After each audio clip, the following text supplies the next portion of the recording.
Salam semua para tetua, jumpa lagi bersama Mimin di channel Alurmu. Semoga para pendengar Alurmu selalu senantiasa dinaungi kebahagiaan, kesehatan, serta rezeki yang cukup. Oke, Mimin langsung lanjut ceritanya. Selamat mendengarkan dan hidupkan imajinasi para tetua. Cerita pun dimulai.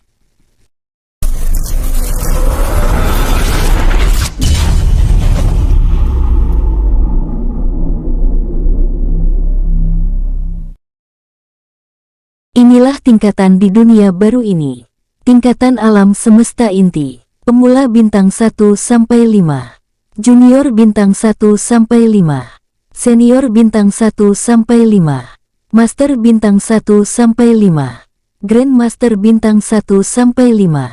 Kaisar sejati bintang 1 sampai 5. Kaisar immortal bintang 1 sampai 5. Dewa immortal bintang 1 sampai 5. Dewa Raja Semesta bintang 1 sampai 5. Jadi hanya bisa bergerak cepat lalu memindahkannya agar tidak mengundang kecurigaan, terutama ke penguasa alam semesta inti ke-6. Mendengar ucapan Bai'an, Ling Yanru dan Hu Hongmeng mengangguk membenarkan. Ling Yanru mungkin bisa membunuh penetua inti ketiga dengan cepat, namun ia takut jika penetua tersebut mampu merasakan serangan Ling Yanru, maka penetua itu mengaktifkan beberapa artefaknya setingkat setengah dewa, bahkan setingkat dewa. Maka akan terdengar suara ledakan. Jika itu terjadi, walau penetua ketiga mati, rencana Bai'an pasti akan kacau. Bai'an saat ini mengeluarkan sebuah token berbentuk persegi. Di setiap sisi token ada garis berwarna emas gelap dan di tengahnya ada lambang mahkota. Token tersebut adalah token teleportasi tingkat tinggi, yang mempunyai jarak teleportasi sejauh 1 juta kilometer, atau bisa memindahkan Bai'an keluar alam semesta inti ke-6 ini. Baiklah, kalian berdua pindahlah lebih dulu, jangan lupa tinggalkan jejak kalian saat berteleportasi agar aku bisa tahu kemana kalian berteleportasi, ucap Bai'an melempar satu token. Dengan sigap Ling Yanru menangkap token tersebut lalu menghancurkan token itu. Tak lupa Ling Yanru memegangi Hu Hongmeng agar ia bisa ikut. Setelah itu Bai'an menutupi auranya dengan energi semesta. Setelah itu ia mengeluarkan token teleportasi tingkat rendah. Prak, token tersebut langsung pecah membuat Bai'an hilang dari tempatnya.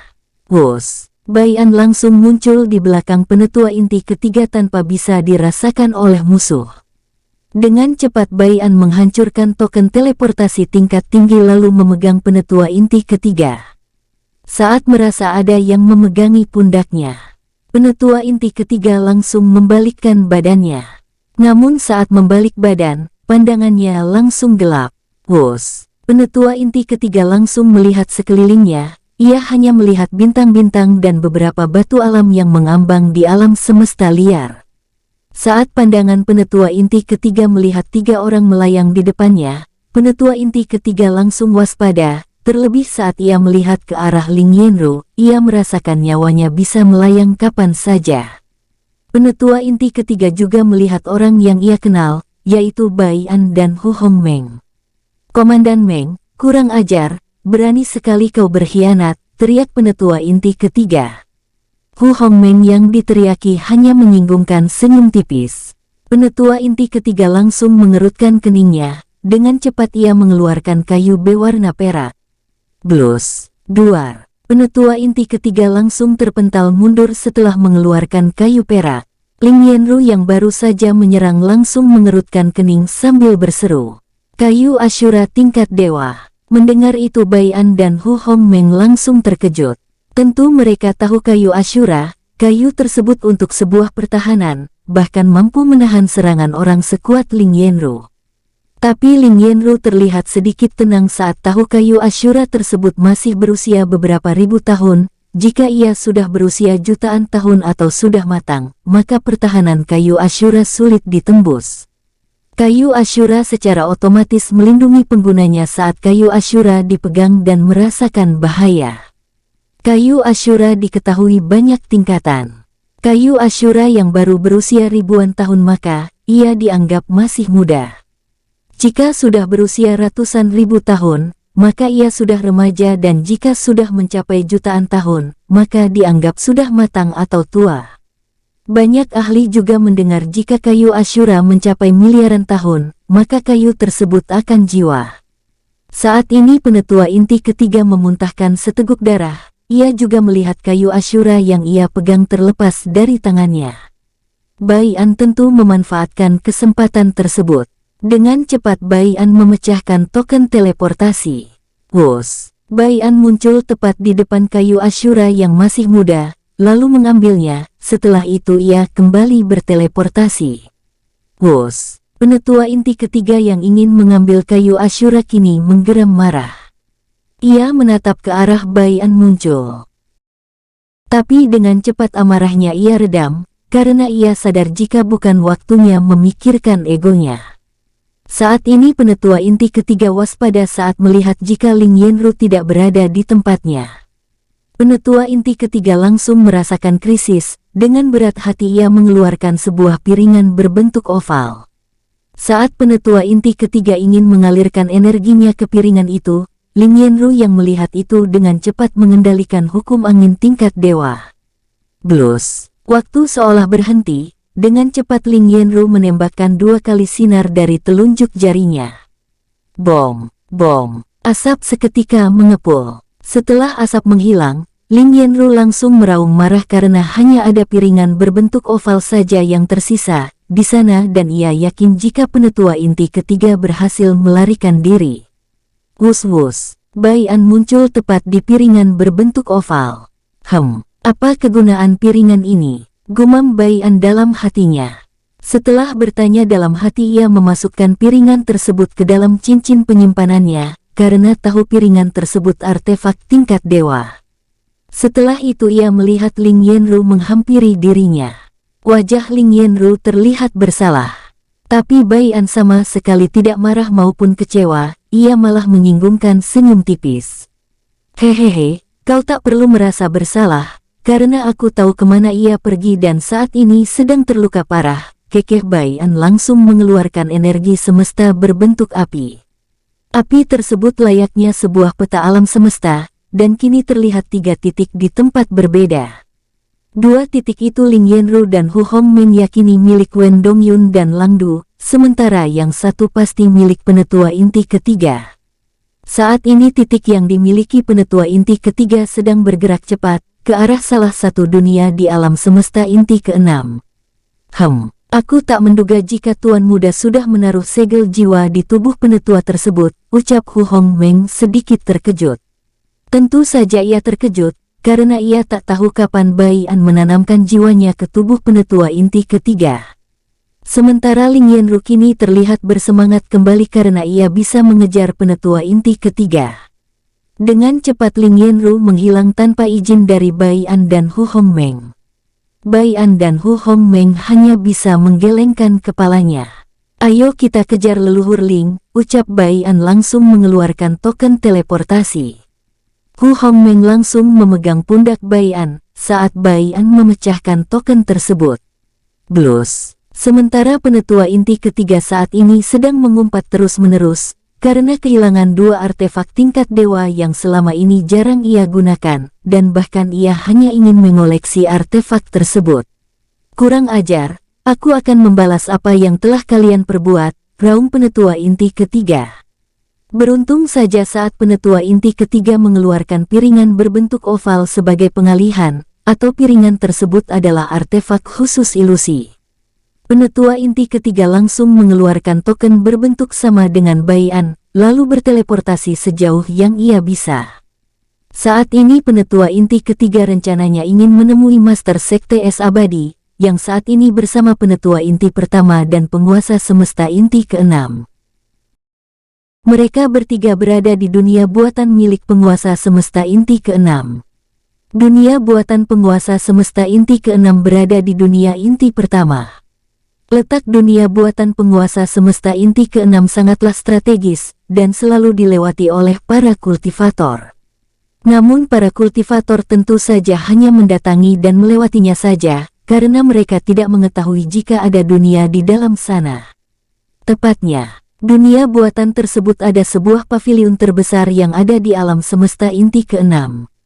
Tempatnya adalah di daratan pusat yang ada di dunia awan putih. Dunia awan putih atau dunia inti pertama adalah dunia yang selalu dikelilingi awan berwarna putih, sehingga dunia tersebut dinamakan dunia awan putih. Saat ini penetua inti ketiga dengan dunia awan putih masih berjarak cukup jauh. Wus! Dengan kecepatan semaksimal mungkin penetua inti ketiga melesat. Ia terus-menerus mengedarkan kesadarannya, apakah ia saat ini dikejar oleh Bai An, Hu Hongmeng dan Ling Yanru atau tidak. Tentu saja penetua inti ketiga orangnya cukup waspada. Tapi setelah terus-menerus waspada selama 30 menit, ia kini benar-benar merasa Bai An dan kelompoknya tidak mengejarnya. Barulah, penetua inti ketiga menambah kecepatannya lagi. Karena ia tidak mungkin terus-menerus mengedarkan kesadarannya, hal tersebut akan menguras energinya jauh lebih besar. Ditambah lagi, saat ini ia sedang terluka cukup parah akibat serangan Ling Yanru. Bahu kanan penetua inti ketiga terlihat patah, dan darah terus-menerus mengalir walau ia sudah tutupi menggunakan energinya dan meminum pil penutup luka. Sementara Bai An, Hu Hongmeng dan Ling Yanru saat ini sedang mengikuti penetua inti ketiga dari jarak yang cukup dekat. Dengan bantuan energi semesta, Bai An dan yang lainnya tentu saja tidak akan disadari oleh penetua inti ketiga, kecuali mereka dilihat secara langsung oleh penetua tersebut. Tuan muda, kenapa kita tidak langsung serang aja dia? Tanya Hu Hongmeng kini agak bingung dengan jalan pikiran Bai An. Bagaimana tidak? Beberapa waktu lalu ia mengatakan akan membunuh penetua inti ketiga tanpa menimbulkan suara, atau membunuhnya tanpa meninggalkan jejak. Kini Hu Hongmeng berpikir jika penetua inti ketiga terus menuju dunia awan, maka pasti akan menimbulkan suara pertarungan. Terlebih lagi Hu Hongmeng yakin para penguasa dunia atau bahkan penguasa semesta akan keluar karena suara ledakan. Ling Yanru yang mendengar pertanyaan Hu Hongmeng sebenarnya ikut membenarkan. Tapi ia yakin jika Bai An mempunyai rencana lain sehingga mengikuti penetua inti ketiga sejauh ini. Sementara Bai An hanya tersenyum tipis tanpa menjawab pertanyaan Hu Hongmeng. Hingga Bai An melihat pandangan mata penetua inti ketiga menuju sebuah paviliun. Walau dunia awan masih cukup jauh, tapi paviliun mampu dilihat dari luar dunia. Di samping besar, paviliun tersebut mempunyai hal yang lain. Yaitu paviliun itu adalah harta atau artefak tingkat Sein yang hampir menembus artefak setengah dewa. Sekarang, ucap Bai An melalui telepati kepada Ling Yanru dan Hu Hongmeng. Dengan cepat Bai An, Hu Hongmeng dan Ling Yanru menggenggam erat token teleportasi hingga pecah. Krak, wus. Ketiganya langsung menghilang lalu muncul di depan penetua inti ketiga. Bai An langsung membuat perisai untuk menutup jalan bagi penetua inti ketiga, sementara Hu Hongmeng membuat ilusi agar orang-orang yang mendengar ledakan tidak curiga. Ilusi yang dibuat Hu Hongmeng berbentuk sama seperti awan, dan beberapa burung lewat melalui awan tersebut. Sementara Ling Yanru langsung menembakkan 3 sinar dari jarinya. Penetua inti ketiga yang awalnya senang akan sampai langsung memasang wajah ketakutan. Tubuhnya saat ini bergetar hebat dipenuhi teror dan amarah. Dengan cepat penetua tersebut mengeluarkan artefak tingkat dewa. Bentuk artefak tersebut seperti kulit pohon, dengan cepat penetua tersebut menghancurkannya. Bom! Sinar pertama langsung menabrak penghalang dari artefak tingkat dewa, yang kini membentuk kotak persegi. Bom! Krak-krak! Sinar kedua langsung membuat penghalang tersebut retak hingga hancur. Melihat penghalang yang ia buat hancur, wajah penetua tersebut seketika menjadi gelap. Apalagi saat melihat satu sinar kini melesat dengan cepat ke arahnya. Sialan, terpaksa aku menggunakan harta terakhir, raung penetua inti ketiga. Dengan cepat penetua inti ketiga mengeluarkan batu seperti batu biasa. Bahkan batu tersebut tidak mengeluarkan aura sama sekali. Bai An yang melihat itu langsung merasa familiar.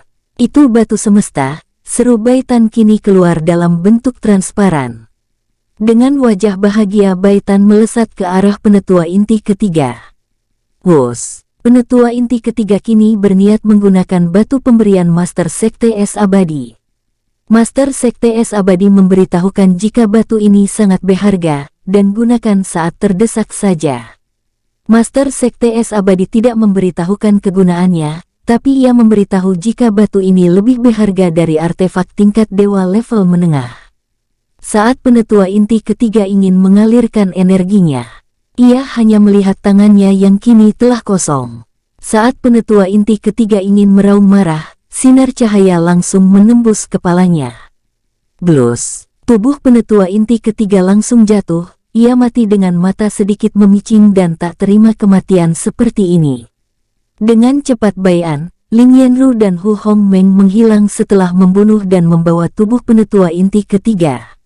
Sementara dunia awan yang merasakan getaran dan guncangan dua kali, kini menjadi heboh. Getaran dan guncangan itu menimbulkan keributan yang bahkan membuat para penguasa dunia ikut merasakannya, walau dunia yang mereka kelola jauh dari dunia awan. Saat ini di tempat yang dipenuhi cahaya putih, duduk 3 orang. Apakah kau sudah menyuruh orang menyelidikinya? Tanya suara sesikit serak. Ia menggunakan jubah berwarna putih bersih, dan ada lambang bangunan sekte bernuansa es di dada kirinya dan di atas gambar tersebut bertulis Es Abadi. Di atas lambang sekte ada mahkota berwarna emas.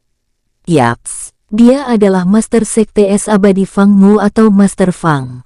Sudah dan saat ini ia tak lama lagi sampai, jawab pria berjubah emas yang dibaluti gambar naga air sedang terbang. Menurut perkiraanku, tadi itu adalah suara pertarungan. Tapi kita lihat saja dari jawaban bawahanmu, apakah perkiraanku ini benar, sambung seorang pemuda terlihat seusia Bai An. Namun jangan salah kira, usianya bahkan lebih tua dari kedua orang di depannya. Pemuda tersebut terlihat memakai jubah berwarna putih bersih, dan ada lambang bangunan sekte bernuansa es di dada kirinya, dan di atas gambar tersebut bertulis Es Abadi. Sementara di dada kanan bertulis nomor 1 yang berwarna emas. Tak menunggu lama sebuah bayangan berkelebat masuk. Wus-wus. Salam penguasa, sapa salah satu dari 2 bayangan yang muncul. Langsung saja, tidak usah basa-basi, langsung jelaskan apa yang terjadi di luar sana, ucap penetua inti pertama dari Sekte Es Abadi. Mendengar itu, kedua bayangan yang tak lain penguasa dunia inti pertama dan inti kedua langsung berkeringat dingin. Dengan cepat salah satu dari mereka bicara. Menurut pengamatanku, tepat di tempat suara ledakan terjadi, tempat itu disabotase oleh pihak yang tidak ingin diketahui, ucap penguasa dunia inti pertama. Seketika penguasa semesta inti ke-6 dan penetua inti pertama langsung mengerutkan keningnya. Aku perlu menyelidikinya sendiri, apakah yang kau ucapkan itu benar, ucap penetua inti pertama dengan nada dingin, setelah itu ia langsung menghilang. Wus, melihat penetua inti pertama menghilang, kedua penguasa dunia ingin menyusul. Kalian berdua tunggu saja di sini, biarkan dia pergi seorang diri, ucap penguasa semesta inti ke-6. Kedua penguasa dunia langsung mengangguk patuh. Apa yang diucapkan oleh kedua orang itu ternyata benar, mereka cukup ahli juga dalam mencari jejak, gumam penetua inti pertama yang bernama Ho Zhen. Ho Zhen kini tepat melayang di tempat kejadian, indera kesadarannya menyebar ke segala arah. Walau semua jejak hilang, ia merasakan sedikit jejak energi bermelen api berada di sekitarnya. Walau samar-samar, Ho Zhen kini menduga ini perbuatan penguasa semesta inti ketiga Hu Xiao. Apakah ini perbuatannya? Gumam Ho Zhen. Tapi siapa yang ia bunuh? Karena aku merasakan sedikit energi yang kacau di sekitar sana akibat pertarungan singkat, sambung Ho Zhen. Cukup lama Ho Zhen berada di sana, setelah mencari beberapa petunjuk. Ho Zhen langsung menghilang. Tidak jauh dari tempat Ho Zhen menghilang, terlihat 3 orang bertudung. Aku tak menyangka akan muncul lagi orang dari klan Ho dari era kuno, ucap Lin Yanru. Bai An memungut-mungut, sementara Hu Hongmeng hanya melototkan matanya. Menurutmu jika dia dan Master Sekte Es Abadi bertarung, yang mana akan keluar sebagai pemenang? Tanya Bai An. Hal tersebut membuat Ling Yanru dan Hu Hongmeng mengerutkan keningnya saat mendengar pertanyaan Bai An. Melihat Bai An bertanya yang terlihat seperti orang berbeda lagi, membuat Ling Yanru dan Hu Hongmeng kini menggeleng dalam hati, karena Bai An dari dulu selalu berubah-ubah dalam hal sifat. Hingga kini mereka tidak tahu bagaimana sifat asli Bai An. Kenapa kalian diam? Mendengar suara Bai An, Ling Yanru dan Hu Hongmeng langsung tersadar. Menurut dugaanku jika mereka bertarung serius hingga mengerahkan kekuatan penuh masing-masing, maka Fang Mu yang akan keluar jadi pemenang, itu pun Fang Mu akan terluka parah sebagai bayaran kemenangannya, ucap Ling Yanru langsung menjawab pertanyaan Bai An. Bai An yang mendengar itu mengangguk santai. Itu bagus, kini aku dapat menebak kekuatan Master Sekte Es Abadi, ucap Bai An dalam hati kini tersenyum tipis. Bagaimana menurutmu Bai Tan? Tanya Bai An kini di dalam benaknya. Terus saja seperti ini agar orang yang selalu mengawasimu bingung dengan sifatmu yang selalu berubah-ubah. Terlebih lagi kau dan Duan Du adalah yang selalu orang itu awasi, ucap Bai Tan seperti tidak nyambung dalam berkata.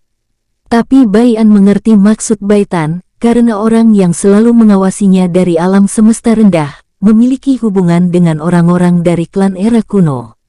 Walau Bai Tan jika orang tersebut tidak berbahaya dan hanya mengawasi, Bai An yakin jika orang tersebut hanya ingin membuat dirinya dan Duan Du sebagai umpan. Maka Bai Tan menyuruh Bai An dan Duan Du mengubah sifat mereka, agar orang tersebut tidak bertindak. Sementara jauh di sebuah tempat yang dikelilingi oleh api, terlihat seorang pria terlihat berumur 45 tahunan. Apa yang kau lakukan di sini? Bukan waktumu untuk datang, dengus pria terlihat berumur 45 tahun. Hehehe, Hu Xiao. Kau selalu saja dingin setiap aku datang.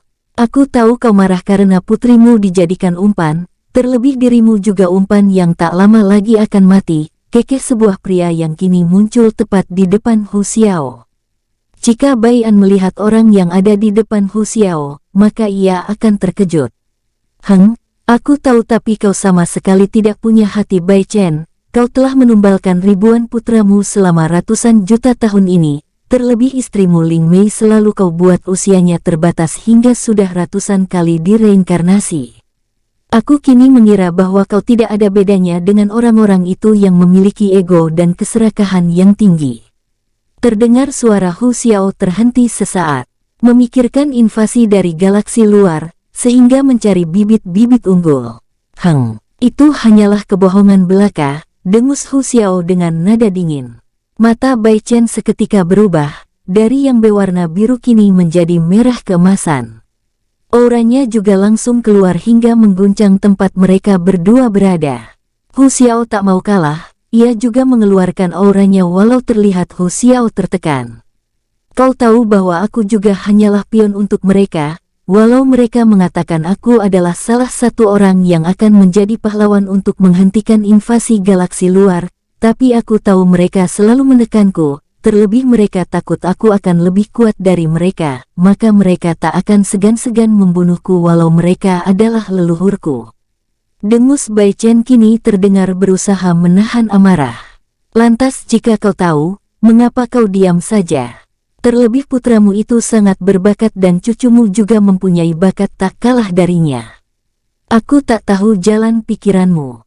Tapi satu hal yang aku yakini, putramu, cucumu dan putriku akan mati sebentar lagi. Apakah kita akan diam saja saat melihat kematian mereka? Teriak Hu Xiao kini bangkit. Bai Chen hanya diam melihat amarah Hu Xiao. Kau tahu aku tak bisa melakukan apa-apa dari dulu, terlebih kau hanyalah anak pungut yang dijadikan pion juga. Jadi cukup laksanakan saja perintah dari mereka. Ucap Bai Chen langsung memberitahukan apa perintah dari leluhur klan Bai. Jarang ada yang tahu, semenjak berdirinya ratusan alam semesta di tempat ini atau galaksi kecil ini.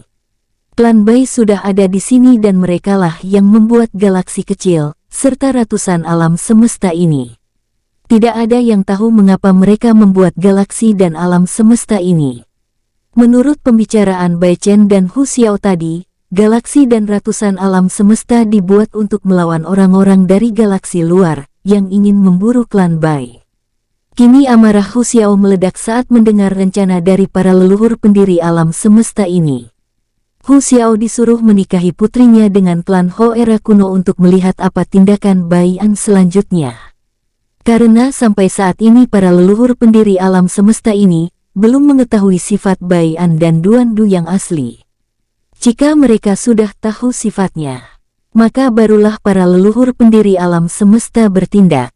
Apakah akan membunuh mereka atau dibuat seperti Bai Chen dan Hu Xiao, yang saat ini hanyalah pion atau budak mereka? Hehehe, takdir memang kejam bukan? Kekeh Bai Chen, kau tahu, kau pun tak ada bedanya dengan diriku dan mereka yang rela melakukan apa saja.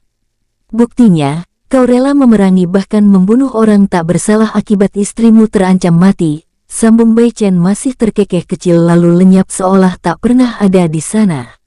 Amarah penguasa Hu Xiao mereda saat mendengar itu. Hu Xiao sadar apa yang Bai Chen ucapkan itu benar adanya. Saat ini istri yang paling ia cintai ditahan oleh para pendiri alam semesta ini. Jika Hu Xiao tidak mau mengikuti permainan mereka, ia diancam istrinya akan disiksa lalu dibunuh di depan matanya.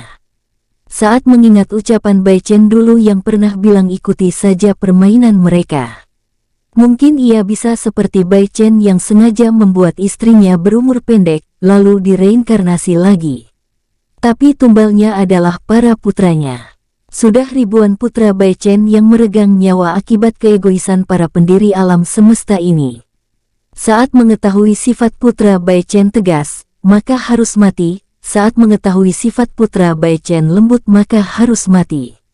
Semua sifat-sifat putra Bai Chen dari yang tegas, lembut, kejam, jujur, licik, semuanya mati lantaran alasan para pendiri alam semesta. Hanya satu alasan, yaitu takut menjadi ancaman yang akan berkhianat. Hahaha, sungguh ironisnya hidup ini, kau benar Bai Chen, takdir ini memang kejam. Tawa disertai amarah terdengar campur aduk dari suara penguasa Hu Xiao. Tapi satu hal yang harus kau tahu, aku yakin akan ada orang yang akan melawan takdir itu sendiri, karena takdir seseorang bukan orang lain yang mengendalikan, tapi ia sendiri bagaimana cara menjalani dan melewati takdirnya. Mungkin aku dan kau beserta orang-orang yang telah mati tidak berani melawan takdir tersebut. Tapi berbeda dengan orang lain, gumam Hu Xiao dalam hati. Setelah itu ia langsung menghilang dari tempat tersebut. Wos. Sementara di dunia yang isinya putih semua, saat ini sedang duduk dua pemuda. Wajah keduanya sangat dingin. Bagaimana Kak? Apakah kita akan tetap memainkan peran ini? Tanya seorang pemuda yang tak lain Duan Du. Tetap saja seperti ini. Aku rasa kau sangat menyukai peranmu. Jawab Bai An disertai senyum tipis. Kau tahu, aku sebenarnya cukup muak bersembunyi dari orang yang kau maksud itu. Tapi kau memang benar, lama-kelamaan aku cukup menyukai peranku ini, dengus Duan Du disertai senyum jahil. Lalu bagaimana? Apakah kakak Bai Tan sudah menyelidiki orang yang selalu mengintai kita? Tanya Duan Du kembali kini ia sesikit tidak puas. Belum. Orang tersebut sangat kuat, bahkan Bai Tan tidak bisa mendekatinya. Tapi satu gambaran dari penjelasan Bai Tan saat ia menjelaskannya padaku. Jawab Bai An. Orang itu adalah ayahku, ucap Bai An dengan nada dingin. Ternyata masih banyak misteri yang harus kita pecahkan, sambung Duan Du menghela nafas. Wos, memang banyak misteri yang kalian akan pecahkan. Termasuk dirimu. Ingatanmu belum pulih sampai 0,1%. Jika ingatanmu pulih sampai 5% saja, maka kita pasti mendapat gambaran beberapa misteri, ucap Bai Tan dalam bentuk manusia. Melihat Bai Tan tiba-tiba muncul, Bai An dan Duan Du langsung mendengus kesal. Bai Tan yang melihat ekspresi mereka langsung terkekeh kecil. Aku mendapat info jika Hu Qie akan dinikahkan secepatnya oleh Hu Xiao. Ucap Bai Tan dengan nada serius. Seketika wajah Bai An dan Duan Du memasang wajah dingin. Kita langsung saja ke sana Kak. Aku yakin ini pasti permainan beberapa orang dari balik bayang-bayang. ucap Duan Du dengan nada dingin. Ikuti saja permainan mereka, saat ini orang yang mengintai kita lebih sering datang. Aku tahu kau pasti dapat merasakannya juga. Terlebih aku merasakan jika Tulong bukanlah seperti yang kita pikirkan. Banyak misteri yang masih belum terungkap, ia layaknya kegelapan yang tak bisa ditembus. Ucap Bai An sedikit menundukkan kepala. Duan Du diam saja saat mendengar ucapan kakaknya. Jika benar apa yang diucapkan oleh Bai Tan, maka Tulong berasal dari galaksi yang lebih besar dan ia di sini hanyalah mata-mata atau mungkin Bai An terhenti saat melihat Bai Tan memasang wajah serius. Ada apa? Tanya Bai An dan Duan Du bersamaan. Aku merasa dunia energi yang kubuat ini sedang diintai oleh seseorang, sepertinya kalian harus kembali, ucap Bai Tan dengan nada serius. Seketika Bai An dan Duan Du berubah menjadi partikel cahaya lalu lenyap tanpa sisa. Bai An langsung membuka matanya lalu melirik ke arah tertentu. Bai An dapat merasakan jejak energi yang sangat tipis masuk ke dalam tubuhnya. Walaupun kau ayahku, jika kau berani macam-macam dengan keluargaku, maka aku tak segan-segan untuk membunuhmu. Gumam Bai An dengan nada dingin. Apakah kakak Bai An tahu jika ingatanku pulih 5% sehingga ia sengaja memancing dengan menyuruh Bai Tan? Gumam Duan Du sambil melirik ke tempat di mana Bai An juga melirik. Tentu Duan Du tahu dimana jejak energi orang yang mengintai dirinya dan kakaknya. Dan Duan Du terlihat menghela nafas. Aku yakin saat ini kakak tahu jika ingatanku telah kembali 5%. Tapi maafkan aku kak, belum saatnya kau tahu, aku takut kau akan langsung bergerak secara liar saat tahu siapa dalang dan bagaimana sikap para pendiri alam semesta di galaksi kecil ini. Gumam Duan Du sedikit merasa berat saat membohongi kakaknya. Duan Du sebenarnya adalah seorang yang pernah mengalami hal sama seperti Bai Chen. Tapi nasib Duan Du lebih parah, ia mati karena bakatnya menentang alam semesta yang mereka buat. Duan Du adalah salah satu anggota klan Bai yang ikut melarikan diri dari galaksi pusat. Lalu mendirikan galaksi kecil di sini dengan ratusan alam semesta. Klan Bai adalah klan yang menjijikkan sehingga banyak klan yang memburu mereka di galaksi pusat dulu. Duan Du hanya mengetahui sesikit info dari ingatannya yang pulih. Duan Du juga sangat senang saat Bai An menerimanya apa adanya. Walau ia tahu jika Bai An mengetahui dirinya masih menyembunyikan identitasnya yang sebenarnya. Beberapa saat kemudian, bagaimana jika kita ke sana langsung? Aku yakin akan banyak harta yang kita dapatkan jika ke sana, kekeh Duan Du kini menyeringai licik. Enak di kamu dong, aku tidak terima, dengus Chen Tian. Sementara Xiao Litan yang ingatannya telah pulih kini hanya menatap Duan Du dan Chen Tian yang berdebat masalah harta. Saudara Xiao, apa mereka selalu seperti ini? Bisik Guan Senju. Guan Senju kini sudah tahu jika Duan Du dan Chen Tian adalah keluarga Xiao Litan yang telah lama hilang. Xiao Litan tentu tidak ingin cerita jika ia adalah seorang reinkarnasi, jadi ia hanya membohongi Guan Senju dengan beberapa alasan buatan Duan Du. Benar mereka selalu seperti ini jika bersama, terlebih aku pernah mendengar cerita dari Chen Tian. Xiao Litan terdiam saat mencoba mengingat cerita Chen Tian. Jika Duan Du dan Paman Tulong bersama, mereka selalu berdebat masalah yang tidak jelas, ucap Xiao Litan sambil menunjuk ke tempat Tulong yang saat ini masih memulihkan dirinya. Guan Senju mengangguk-angguk bingung. Sebenarnya ia tidak paham dengan sifat semua orang yang di depannya ini. Tapi Guan Senju hanya mengangguk saja agar ia terlihat tidak bodoh. Saat Duan Du dan Chen Tian berdebat masalah harta, Lang Zai terlihat asik makan, ia kini telah sibuk dengan dunianya sendiri. Hal tersebutlah yang membuat Guan Senju bingung. Apakah kalian bisa berhenti berdebatnya? Chen Tian dan Duan Du langsung memandang ke arah Xiao Litan dengan tatapan tajam. Glek, Xiao Litan langsung diam sambil menarik Guan Senju pergi. Melihat Xiao Litan pergi, kini Chen Tian dan Duan Du kembali saling menatap satu sama lain, terlihat mereka tidak ada yang mau mengalah. Aku adalah komandonya di sini dan kakak Baian telah memerintahkan aku, jadi kau harus menurut Kak Tian, ucap Duan Du kini tersenyum tipis. Pokoknya aku tidak mau ke sana, kau tahu jika Xiao Yi'er ada di sana. Jika ia tahu aku menjarah harta orang lagi, bisa mati aku dikuliti, dengus Chen Tian. Duan Du terlihat tidak peduli, ia kini melihat ke arah Xiao Litan dan Guan Senju yang kini ikut minum arak bersama Lang Zai. Hei kakak ipar, berapa lama kira-kira kita sampai jika ke dunia inti pertama di alam semesta inti ke-6 ini? Tanya Duan Du dengan suara kecil. Namun suaranya terdengar menggema karena ia menggunakan energinya. Xiao Litan yang dipanggil langsung merenung. Kami kesini dulu membutuhkan waktu 2 tahun, itu pun kami selalu mampir ke setiap dunianya.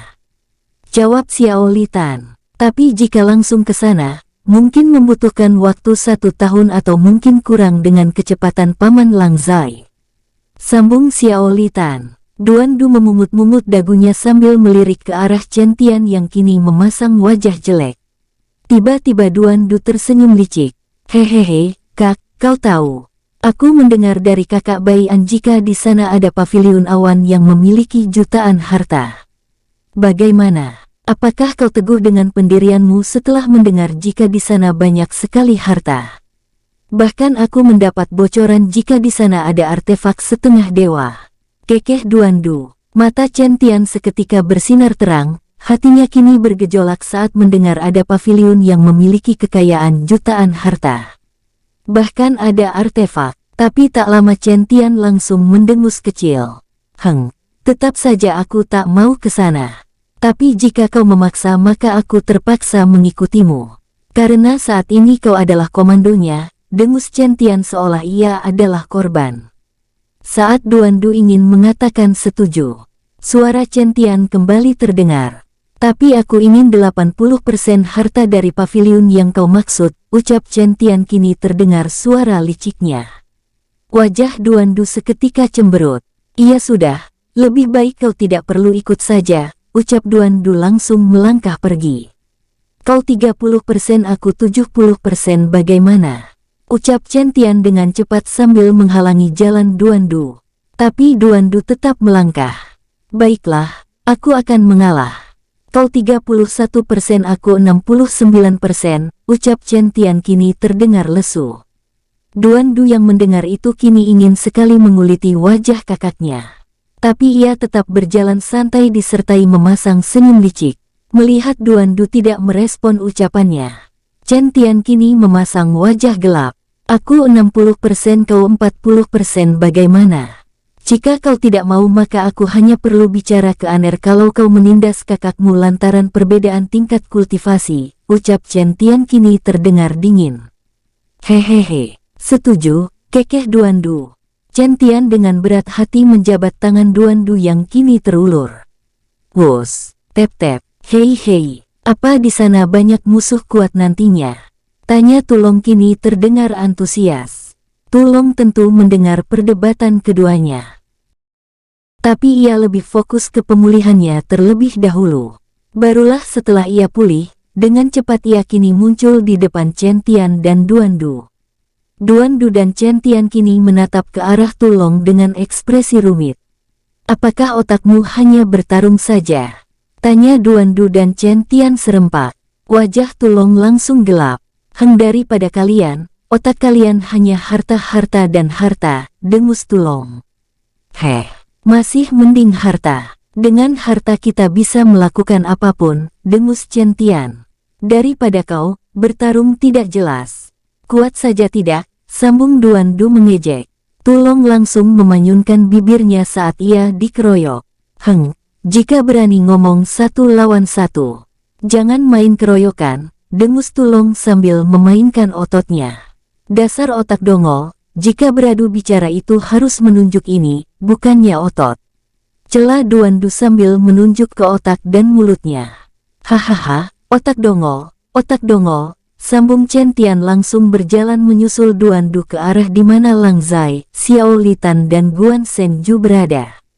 Tulong kini terdiam, ia sama sekali tidak marah saat dipanggil otak dongol. karena ia sudah terlalu sering dipanggil seperti itu. Saat ini Tulong memikirkan ucapan Duan Du sambil memegangi ototnya. Ia memainkan ototnya tadi itu karena ototnya pegal dan secara refleks ia menggerakkannya sambil bicara. Apakah ada masalah jika aku bicara sambil menggerakkan ototku? Gumam Tulong bertanya-tanya sambil menggaruk kepalanya. Dasar bocah kurang ajar. Aku kini sadar jika ia sengaja bicara begitu karena ingin mengerjaiku lagi. Dengus Tulong kini melihat ke arah Duan Du dan yang lainnya berkumpul. Terlihat jika Duan Du dan yang lainnya kini menertawakan dirinya.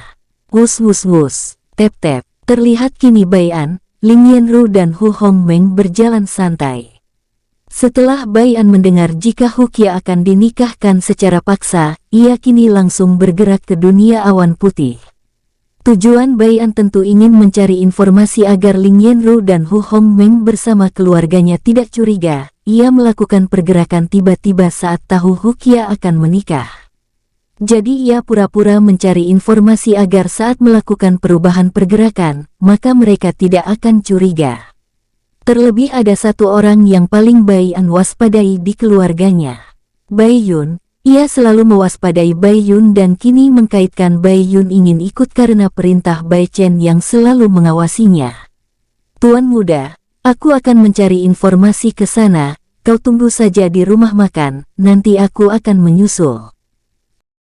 Hu Hongmeng langsung pergi setelah mendapat anggukan dari Bai An. Melihat Hu Hongmeng telah pergi, Bai An dan Ling Yanru kini pergi ke sebuah rumah makan yang mereka lihat tepat di depan mata mereka. Tep-tep, saat akan masuk, terlihat dua pelayan langsung menyambut Bai An dan Ling Yanru. Selamat datang di kedai kecil kami tuan-tuan, sapa salah satu wanita sekitar berusia 30 tahunan. Ling Yanru langsung maju, pilihkan tempat yang nyaman dan strategis. Pelayan yang satu langsung berkata, mari tuan-tuan, kami kebetulan punya ruangan pribadi yang cocok dengan permintaan tuan. Ucap pelayan yang terlihat seumuran dengan Bai An.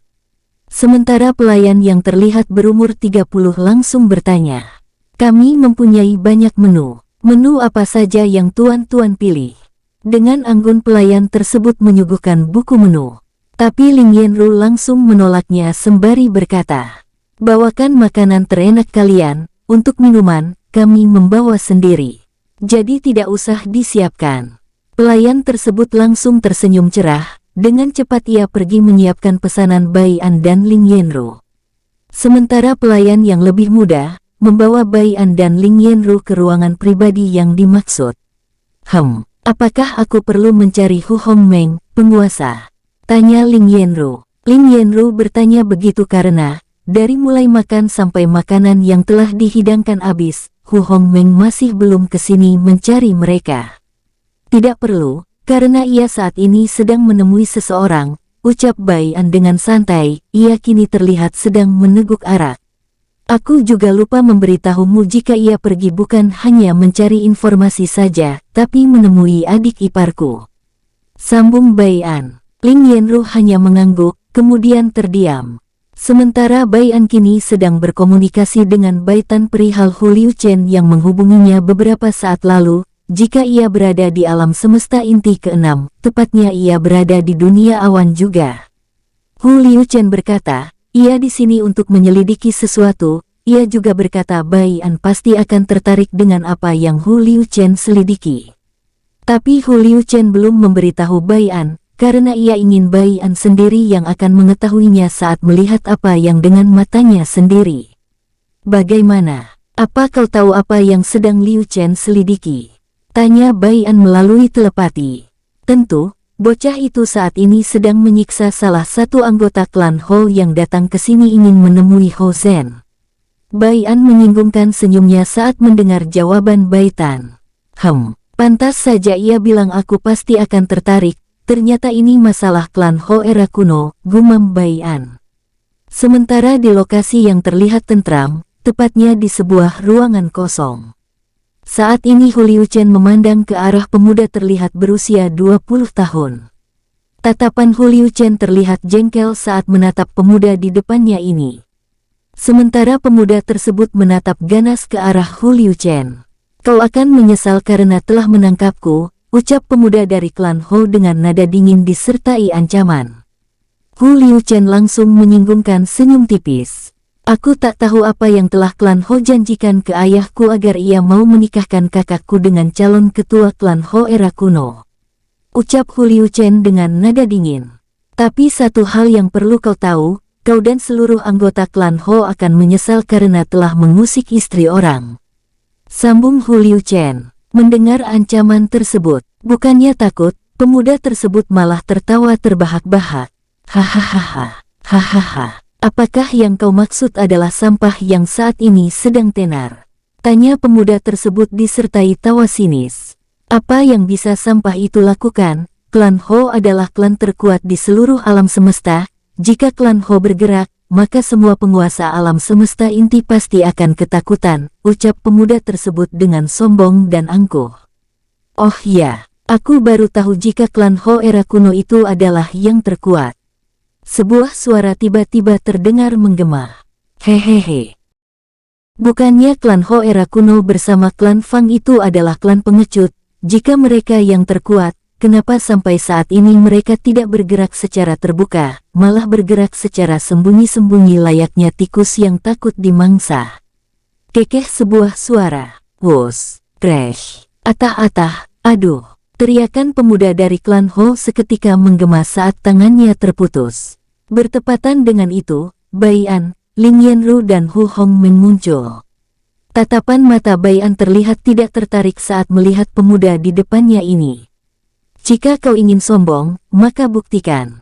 Jangan hanya ucapan saja, ucap Bai An lalu menggerakkan tangannya ke kepala pemuda tersebut. Seketika pemuda tersebut berteriak kesakitan. Terdengar ia berteriak minta ampun saat Bai An menyiksa sambil menyerap energinya secara perlahan. Terlihat pemuda tersebut kini kurus kering, matanya dipenuhi oleh teror Bai An yang siap kapan saja akan membunuhnya. Keangkuhan pemuda tersebut hilang seketika, dan saat ditanya ia diam saja. Ia takut jika salah ucap, maka Bai An akan membunuhnya. 1 jam telah berlalu. Setelah puas menyiksa dan membuat pemuda tersebut buka suara, kini Bai An, Lin Yanru, Hu Liuchen dan Hu Hongmeng duduk santai. Kakak ipar, aku tak menduga jika kau mengetahui perihal dua klan era kuno juga, ucap Hu Liuchen. Bai An yang paham maksud ucapan Hu Liuchen langsung menjelaskan dari mana ia tahu. Beberapa tentu Bai An tutupi dan ia memberitahu apa yang telah Hu Liuchen ketahui. Hu Liuchen kini mengangguk setelah mendengar penjelasan dari Bai An. Setelah itu Hu Liuchen langsung memasang wajah serius saat mengingat jika kakaknya Hu Qia akan dinikahkan secara paksa. Melihat wajah Hu Liuchen, Bai An juga ikut memasang wajah serius. Ada sesuatu yang penting ingin aku beritahu, tapi aku ingin kau mencoba untuk meredam amarahmu kakak ipar. Bai An langsung terdiam sambil memasang ekspresi rumit saat mendengar ucapan Hu Liuchen. Baiklah, aku akan mencoba untuk menahan amarah. Dan aku sedikit tahu inti ceritamu ini, jika kau bilang aku harus menahan amarah. Maka ini masalah keluargaku bukan? Ucap Bai An memandang ke arah Hu Liuchen. Hu Liuchen mengangguk, kau sangat cerdas dapat menebaknya kakak ipar. Terlebih aku yakin kau pasti tahu siapa orangnya. Tapi setidaknya aku beritahu kau keseluruhannya.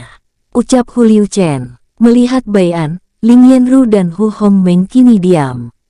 Kakak Hu Qia akan dinikahkan secara paksa oleh ayah. Ia akan menikahi calon patriark dari klan Ho era kuno, ucap Hu Liuchen dengan nada menahan amarah. Tangan Hu Liuchen terkepal erat saat ia menceritakan hal tersebut kepada Bai An. Sementara Bai An yang sudah mengetahui dari awal kini terdiam. Sebenarnya Bai An sedang marah, tapi tidak ada yang mengetahui bagaimana wajah Bai An saat marah, bahkan Duan Du pun tidak tahu. Itu karena Bai An selalu mengubah sifatnya setiap saat. Aku sudah dapat menebak ini, walau sedikit melenceng, ucap Bai An kini menunduk. Adik ipar, apakah kau tidak marah jika nantinya aku dan keluargaku akan sedikit berlebihan dalam menangani klan Hu? Tanya Bai An sambil mengangkat kepalanya, lalu melirik ke arah Hu Liuchen. Hu Liuchen seketika terdiam. Hu Liuchen kini terlihat bimbang, walau klan Hu sedikit berlebihan, ia tentu tak rela jika klannya disakiti. Tapi di satu sisi, ia semakin tidak rela saat melihat penderitaan kakaknya Hu Qia. "Huf, untuk pertanyaanmu ini sangat sulit kakak ipar," ucap Hu Liuchen menghela nafas berat. "Tapi aku memiliki saran, jika kau membunuh semua bawahan ayahku, mungkin aku tak keberatan, karena semua bawahan ayahku yang setia kini semuanya terlalu berlebihan. Namun jika kau menyakiti klan Hu yang tidak bersalah atau tidak ikut campur masalah kita, maka aku pasti akan keberatan." Ucap Hu Liuchen kini menatap ke arah Bai An. Terlihat Hu Liuchen ingin tahu apa jawaban dari apa yang ia ungkapkan ini. Bai An yang mendengar itu tersenyum tipis. "Tentu saja aku tahu jika kau telah membuat kelompok pemberontak yang ada di sisimu, aku tahu ini dari Hu Hongmeng. Dan tidak mungkin bagiku untuk menyakiti mereka, karena kau adalah keluargaku dan mereka bawahanmu, maka aku juga menganggap mereka keluargaku. Selanjutnya kau pasti paham maksudku bukan?" Ucap Bai An kini telah memikirkan rencana untuk menekan klan Hu, melalui para pemberontak milik Hu Liuchen. Hu Liuchen kini menatap ke arah Bai An dengan pandangan sedikit aneh. Ia merasa apakah yang di depannya ini Bai An atau Duan Du. Itu karena Hu Liuchen seolah melihat Duan Du yang kini duduk di depannya. "Aku tentu paham maksud dan senyum tersembunyimu itu. Tapi aku sedikit ragu, aku berpikir jika kau hanya ingin memanfaatkan para bawahan yang susah payah aku kumpulkan."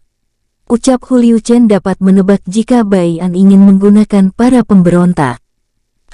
Untuk masalah itu kau bisa tenang, karena yang akan memimpin mereka bukan kau ataupun aku." Mata Hu Liuchen, Ling Yanru dan Hu Hongmeng langsung melotot saat mendengar ucapan Bai An. Seketika Hu Liuchen bangun lalu berkata dengan nada tegas, Tidak, jika kau menyuruh Duan Du, maka aku akan menolak mentah-mentah walau kau adalah kakak iparku."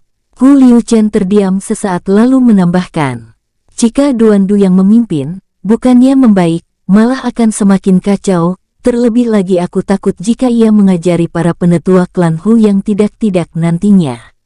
Semua keluarga Bai An tentu tahu reputasi Duan Du yang sangat jelek. Termasuk Hu Liuchen. Hu Liuchen tahu karena ia mempunyai banyak mata-mata tersembunyi, ia juga tahu dari Hu Hongmeng. Terlihat jika Hu Hongmeng dan Ling Yanru juga menyetujui ucapan Hu Liuchen. Sementara Bai An menghela nafas sambil memijit kepalanya.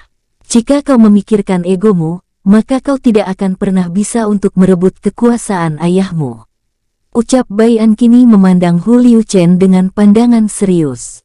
"Inilah jalan satu-satunya. Walau Duan Du sering membuat kekacauan, tapi ia selalu menyelesaikan tugasnya dengan baik. Kau juga tidak perlu khawatir, jika kau mengenalnya lebih dalam, maka kau pasti akan senang jika Duan Du yang memimpin pemberontakan." Mendengar nada suara Bai An kini tidak main-main dan sempat memperingati dirinya yang egois. Hu Liuchen terdiam. "Baiklah, tapi aku mempunyai satu syarat," ucap Hu Liuchen serius. Saat ini Chen Tian terlihat mengumpulkan semua penduduk kota Serigala Air. Ratusan ribu penduduk pribumi kalangan budak kini berdiri dengan kaki bergetar ketakutan. Mereka tentu takut, banyak yang melihat adegan Tulong dan Lang Zai membantai para bangsawan kota Serigala Air tanpa perasaan.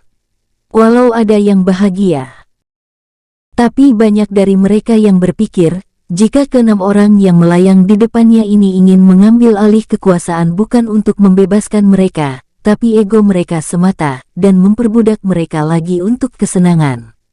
Ho, kalian semua tidak perlu takut, aku bukanlah orang jahat yang haus akan kekuasaan, ucap Chen Tian dialiri oleh energinya. Yah, walau aku haus akan harta, sambung Chen Tian dalam hati. Terlihat semua penduduk pribumi kota Serigala Air terdiam, sebenarnya mereka semua memiliki banyak pertanyaan dalam hati mereka. Tapi mereka takut saat melihat Tulong dan Lang Zai kini menatap mereka layaknya makanan. Tulong dan Lang Zai sebenarnya berpura-pura memasang wajah garang. Itu mereka lakukan agar semuanya berjalan lancar. Baiklah, langsung saja, Siapa saja yang merasa dirinya paling kuat maju, ucap Chen Tian dengan santai. Namun tidak ada yang berani maju. Chen Tian berusaha untuk sabar. Baiklah, siapa yang merasa paling kuat maju, maka mereka akan mendapatkan ini, ucap Chen Tian mengeluarkan beberapa makanan. Seketika ribuan penduduk pribumi langsung melesat maju. Terlihat mereka saling serang, walau saling serang, tidak ada dari mereka sampai membunuh. Chen Tian tersenyum tipis saat melihat hal tersebut. Ternyata dugaanku benar, walau saling serang, tidak ada yang saling membunuh karena mereka menganggap orang yang mereka serang adalah saudara mereka, gumam Chen Tian. Chen Tian menebak ini saat mencuri beberapa harta penduduk miskin, ia juga melihat para penduduk miskin saling tuduh hingga saling serang. Anehnya mereka yang menang tidak membunuh yang kalah, malah mereka yang menang membantu yang kalah. Sementara Duan Du yang sudah tahu itu dari sekali pandang saat ia datang terlihat diam saja. Cukup, ucap Chen Tian. Tangan Chen Tian kembali terayun, hingga jutaan makanan kini muncul dan melayang di udara. Kalian tidak perlu bertarung karena aku mempunyai banyak makanan, ambillah, ucap Bai An melambaikan tangannya lagi hingga membuat makanan yaitu roti bakar tersebut berjatuhan. Dengan cepat ratusan ribu penduduk kota Serigala Air berebut mengambil makanan. 1 jam telah berlalu. Saat ini Chen Tian melihat dua pria sepuh, yang memiliki tingkat kultivasi Dewa Immortal Bintang 2 menengah duduk di depannya. Setelah panjang lebar menjelaskan maksud Chen Tian mengumpulkan mereka. Kini kedua pria sepuh tersebut saling melirik. Kami perlu memberitahukan ini kepada para penduduk lebih dulu Tuan, walau hadiah yang kau janjikan sangat menggiurkan, kami tidak bisa mengambil ego kami berdua demi harta. Ucap salah satu berjenggot putih. Chen Tian mengangguk santai. Setelah kepergian keduanya, Chen Tian melihat Tulong dan Lang Zai membakar daging manusia. Setelah itu pandangan Chen Tian mengarah ke Xiao Litan dan Guan Senju yang kini saling berpelukan. Alis Chen Tian terangkat saat tahu Xiao Litan dan Guan Senju sedang ketakutan saat ditatap Duan Du. Apa yang bocah licik ini rencanakan? Gumam Chen Tian dalam benaknya. Chen Tian tahu jika Duan Du sengaja mengintimidasi Xiao Litan dan Guan Senju karena ia sedang merencanakan sesuatu. Awas saja jika bocah itu sengaja menyuruh Xiao Litan ikut mengambil bagianku nanti saat pergi ke dunia awan, dengus Chen Tian dalam hatinya.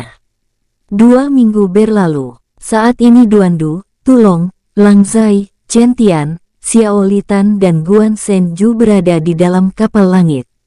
Kapal langit yang digunakan adalah milik Bai An yang sengaja diberikan kepada Duan Du. Saat ini semua orang menatap ke arah Duan Du dengan tatapan bingung. Pasalnya, selama 2 minggu ini Duan Du tidak pernah mengganggu mereka. Biasanya Duan Du pasti akan menjahili Tulong jika merasa bosan. Tulong saat ini sedang menatap Duan Du yang sedang bermeditasi.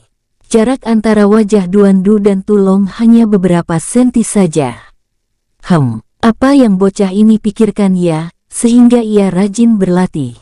Gumam Tulong sambil menggaruk kepalanya yang tidak gatal. Tapi jika ia berlatih dan bertambah kuat, maka aku akan ketinggalan jauh. Bocah ini licik juga, sengaja berlatih seorang diri tanpa memberitahuku, dengus Tulong langsung berdiri.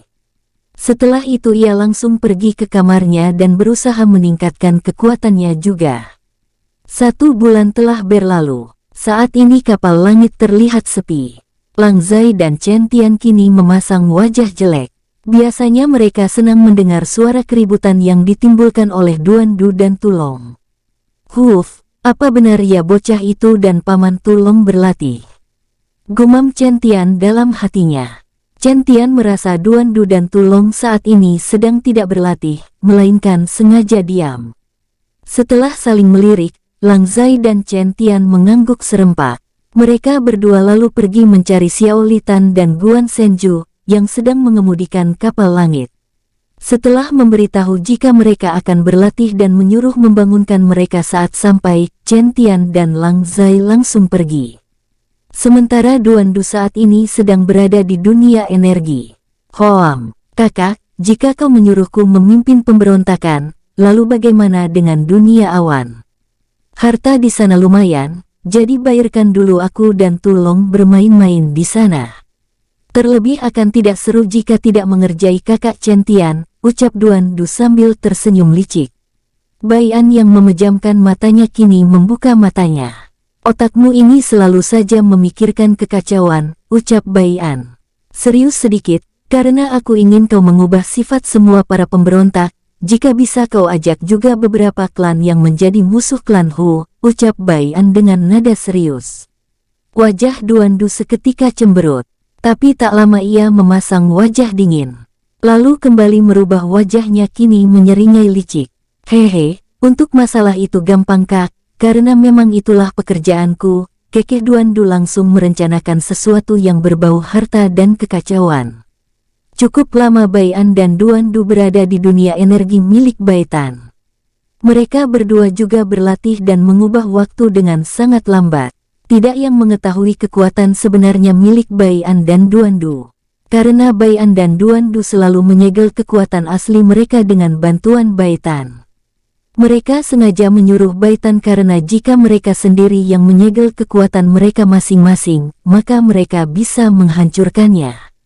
Satu yang pasti, kekuatan Bai An kini setara dengan kekuatan milik Ling Yanru. Selama ini Bai An dan Duan Du terlihat tidak berlatih sama sekali, itu salah besar. Mereka berdua selalu berlatih di dunia energi milik Bai Tan. Sementara untuk kekuatan Duan Du, hanya 3 bintang di bawah Bai An. Blus, aura Bai An dan Duan Du seketika menyebar ke seluruh dunia energi setelah mereka menembus 1 tingkat. Saat Bai An dan Duan Du membuka mata mereka, terlihat emosi mereka semakin stabil. Setelah itu mereka kembali memasang wajah biasa. Aku menduga Tulong memang benar bukan orang biasa, ucap Bai An dan Duan Du serempak saat mereka merasakan energi yang bergejolak liar. Bai An dan Duan Du saling menatap satu sama lain. Tetap awasi dan buat Tulong menampilkan wajah aslinya, walau aku merasa ia tidak membahayakan kita, tapi setidaknya tetap waspada, ucap Bai An. Tanpa menunggu jawaban dari Duan Du, Bai An langsung mengusir Duan Du. Duan Du langsung berubah menjadi partikel cahaya. Blus, kakak ini sama sekali tidak pernah mau bercanda sedikit saat menyuruhku, dengus Duan Du memasang wajah cemberut. Tapi tak lama ia menyeringai lebar.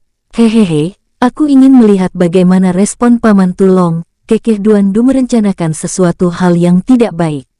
Wus, Tulong langsung menghilang. Saat ini kekuatan Duan Du yang tidak disegel ada di tingkat Dewa Raja Semesta Bintang 5 Puncak. Dan Duan hanya menampilkan Dewa Raja Semesta Bintang 2 akhir agar orang lain tidak terlalu curiga. Walau orang yang selalu mengawasinya tahu kekuatan Duan Du yang berada di Dewa Raja Semesta Bintang 5 Puncak. Tapi Duan Du tak mempermasalahkannya karena ia tidak tahu kekuatan Duan Du yang tersegel. Wus, Duan Du muncul di depan Tulong yang baru saja selesai meningkatkan kekuatannya. Kekuatan Tulong saat ini ada di Dewa Raja Semesta Bintang 1 awal. Walau begitu, auranya terlihat berbeda saat ia masih di Dewa Immortal. Hehehe, sekarang kau sudah di Dewa Raja Semesta Pamantu, bagaimana jika kita bertaruh? Kekeh Duan Du sambil menaikkan alisnya secara bergantian, agar Tulong terpikat rayuannya. Tulong yang mendengar suara Duan Du langsung membuka matanya. Lalu tatapan Tulong mengarah ke Duan Du. Tulong juga mencoba menebak ada di tingkat keberapa Duan Du saat ini. Tapi ia hanya melihat Duan Du berada di Dewa Raja Semesta Bintang 2 akhir. Aku tak akan tertipu lagi olehmu. Aku yakin kekuatanmu saat ini lebih dari yang kau perlihatkan, dengus Tulong kembali memejamkan matanya. Duan Du tidak kecewa dengan jawaban Tulong. Ia malah terlihat semakin bersemangat. Hehehe, mana yang katanya gila petarung dan memiliki kekuatan tubuh tidak terkalahkan. Kekeh Duan Du terdiam sesaat karena ingin melihat respon Tulong. Saat melihat Tulong menaikkan alisnya, dengan cepat Duan Du melanjutkan. Diajak taruhan saja tidak berani, ubah saja nama julukanmu di selembaran poster, Tulong sang pengecut, aku rasa itu. Mulut licin, siapa yang pengecut hah? Dengus Tulong kini berdiri sambil menatap tajam Duandu. Aura Tulong yang keluar kini terlihat seperti seorang tak terkalahkan. Bukankah kau memang pengecut paman? Pengecut, ucap Duandu dengan nada polos sambil mengeja agar bisa menambah bumbu-bumbu emosi. Wajah Tulong kini terlihat sangat jelek, ia cemberut sambil meregangkan ototnya, seolah ingin menghajar seseorang. Bersambung, sampai ketemu di episode selanjutnya. Semoga kalian semua selalu terhibur, dan terima kasih.